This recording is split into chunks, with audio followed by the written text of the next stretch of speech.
नागरिकांचे वेगवेगळ्या ठिकाणी गहाळ झालेले मोबाईल शोधून ते नागरिकांना परत करण्याची मोहीम मिरज ग्रामीण पोलिसांकडून राबवण्यात आली।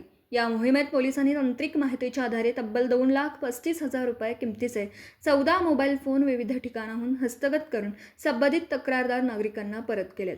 सांगली जिल्ह्याचे पोलीस अधीक्षक तुषार दोशी, अपर पोलीस अधीक्षक कल्पना बारवकर तसेच मिरज विभागाचे उपविभागीय पोलीस अधिकारी अजय कोकाटे यांनी नागरिकांचे गहाळ झालेले मोबाईल शोधण्यासाठी विशेष मोहीम राबवण्याचे आदेश दिले होते।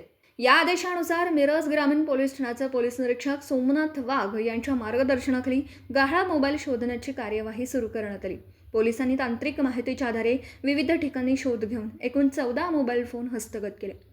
हस्तगत करण्यात आलेल्या मोबाईल्सची एकूण किंमत अंदाजे 2,35,000 रुपये असून हे सर्व मोबाईल संबंधित तक्रारदार नागरिकांना परत करण्यात आले।